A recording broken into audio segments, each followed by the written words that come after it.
యేసుక్రీస్తు నామములో బెతస్తా విడుదల పరిచర్య తరపున మీకు ప్రేమపూర్వకమైన వందనాలు. ఇది నా వాక్య ధ్యానము.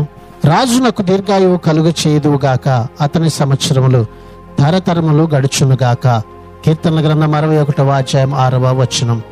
దావీదు తానే ఈ లోకంలో తరతరాలు శాశ్వతంగా బ్రతికే ఉంటానని అనుకోలేదు కదా.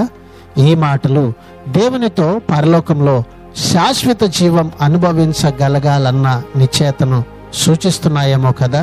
కానీ దావీదు ఇక్కడ నేను అనే పదాన్ని వాడలేదు, రాజు అని మాత్రమే రాశాడు. కాబట్టి దావీదు తన రాజవంశం గురించి, అంటే దేవుని వాగ్దానాల ప్రకారం శాశ్వతంగా రాజ్యపాలన చేయవలసిన తన సంతానాన్ని గురించి మాట్లాడుతున్నట్టు ఉంది. వేరే మాటల్లో చెప్పాలంటే యేసుక్రీస్తుని గురించి దావీదు మాట్లాడుచూ ఉన్నాడు. యేసుక్రీస్తు దావీదు వంశమునకు చెందినవాడు. దేవుడు ఆయనను శాశ్వతంగా రాజై ఉండాలని నియమించాడు. ప్రార్థన.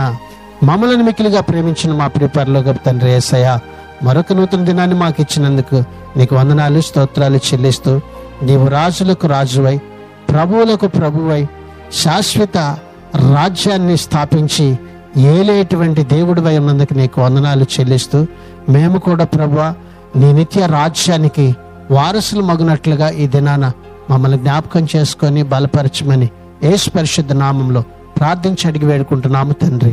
ఆమెన్.